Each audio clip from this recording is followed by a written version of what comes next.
मैंने जब इंजीनियरिंग की तो हम 3 दोस्तों ने पेपर दिए थे। जो मेरे स्कूल के दोस्त थे, हमने फैसला किया कि हम इंजीनियरिंग का जो एंट्रेंस एग्जाम होता है हम वो देंगे। तो हम तीनों ने एग्जाम दिए। एक दिन मेरे 2 दोस्तों ने अपने डैडी को कोई बात बोली कि हम इसके साथ स्टडी नहीं करना चाहते हैं, क्योंकि ये कॉम्पिटिटिव एग्जाम है, सीटें थोड़ी हैं, पाने वाले ज्यादा हैं। तो उसके बाप ने मुझे बुला के बोला, बेटा ऐसा है कि ये कॉम्पिटिटिव एग्जाम्स होते हैं, क्योंकि जो मेरे दोस्त का बड़ा भाई था वो पहले भी एग्जाम दे चुका था, उसको नॉलेज थी, तो हम उसके पास पढ़ने के लिए 10वीं के बाद जाते थे। तो उसने कहा कि अब तुम काफी पढ़ लिए हो, अब तुम अपने आप एग्जाम दो, कॉम्पिटिटिव बेटा कंपटीशन का जमाना है, तो अपने घर में बैठो और पढ़ो। और मैंने बिल्कुल माइंड नहीं किया। मैंने अपनी बुक्स ली, मैं अपने घर में बैठकर साथ साथ स्टडी करता, साथ साथ तैयारी करता रहा। और जब रिजल्ट आया तो मेरा इंडिया में कुछ 100 पे रैंक आया और मुझे फ्री सीट गवर्नमेंट ने दी। इंजीनियरिंग का कोई खर्चा मेरा नहीं हुआ, तो मैं फ्री सीट में पढ़ा हूं।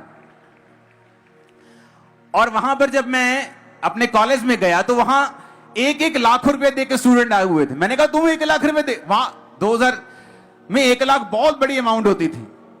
मतलब आज के लगा लो कि वो उस समय 1500 तनख्वाह होती थी एक आम बंदे की। दुकान पे जाओ तो 1500 पे नौकरी मिलती थी, आज दुकान पे जाओ तो 8-10 हजार पे नौकरी मिलती, 6 गुना। मतलब आज लगा लो कि 6-7 लाख रुपए एक साल की फीस थी। तो मैंने कहा तुम इतनी फीस क्यों भर रहे हो? कहते हमारे नंबर नहीं आए थे, हमने पेड सीट लिए। कहता तुम, मैं कहा मेरी फीस 200 रुपए महीना थी, मैं फ्री सीट पढ़ा हूं। वो फ्री सीट बोलते हैं उसको। जितने स्टूडेंट्स का इंडिया में, पंजाब में जैसे रैंक आता था अच्छा, तो कुछ स्टूडेंट्स को फ्री सीट मिलती थी, उनको पे करने की जरूरत नहीं थी। तो मैं वहां पर पढ़ रहा था। जो दोस्त मुझे बाहर निकाल रहे थे उनका रैंक ही नहीं आया, वो 0 रैंक आया, सीट मिली नहीं, फेल हो गए दोनों। तालियां बजाने की जरूरत नहीं, परमेश्वर मेरे साथ था। लेकिन मैं आपको बताने की कोशिश क्या कर रहा हूं कि तैयारी, प्रिपरेशन बहुत जरूरी है। आपको आज मौका मिल रहा है कि आप परमेश्वर के साथ अपने संबंध को कायम करें, लेकिन आपने आज ध्यान नहीं दिया। तो फिर क्या हुआ? फिर वो बच्चे जो तैयारी नहीं कर रहे थे, अपने बाप के लाखों रुपए खर्चवा रहे थे, same college, same sir, same कुर्सी। कोई बच्चा लाखों में पढ़ रहा था और कोई सिर्फ 200 रुपए महीना में फ्री सीट में पढ़ रहा था। कारण क्या? जब समय था तो तैयारी की गई, उन्होंने तैयारी नहीं की और नुकसान किया। आज एक क्रिश्चियन है जो अपने संबंध को कायम कर रहा है, वचन सुन रहा है, यूथ बैठा है, अपनी रिलेशनशिप को त्याग रहा है, बॉयफ्रेंड गर्लफ्रेंड के चक्कर खत्म कर रहा है, प्रार्थना शुरू कर दी।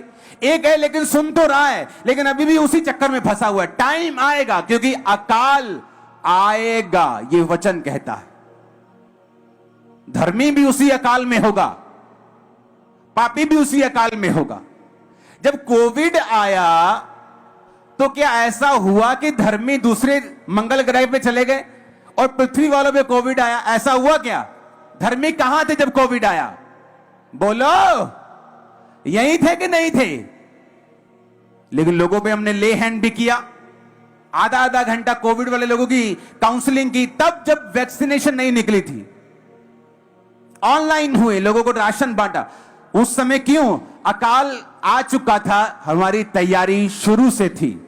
लेकिन जिनकी तैयारी नहीं थी वो प्रभु प्रभु करते फिर रहे थे। हाय प्रभु, मर गए मर गए मर गए मर गए। कितने मेरी बात को समझ रहे हैं?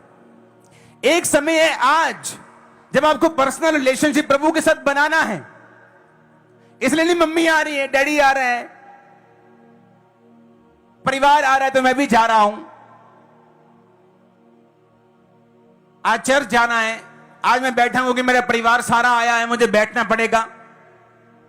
इस समय को अगर आप वेस्ट करते हो तो भैया कोर्स तो करना पड़ेगा। या तो फ्री में कर लो मेरी तरह, या फिर बाद में जब मैरिज टाइम पर, बड़े होने के बाद, एक उम्र आने के बाद, तुम अकाल में पड़ोगे, फिर वही कोर्स तुमको करना पड़ेगा, लेकिन रुपया भी देना पड़ेगा, साथ में प्राइस पे करना पड़ेगा, एक्स्ट्रा तुम्हें वो कोर्स दुखी करेगा, करना पड़ेगा, स्पिरिचुअल होना ही पड़ेगा। फिर वो लड़की वो लड़का जो आज परिवार की वजह से क्रिश्चियन हो रहा है, चर्च में आ रहा है, तब उसे अपने पर्सनल रिलेशनशिप प्रभु के साथ बिल्ड करने पड़ेंगे, क्योंकि अब प्रभु ये चाहता है उसकी लाइफ में, तब परमेश्वर उसे छुटकारा देगा। तो क्यों नहीं वो पर्सनल रिलेशनशिप जो बाद में छितर खा के करनी है, अब कर ली जाए।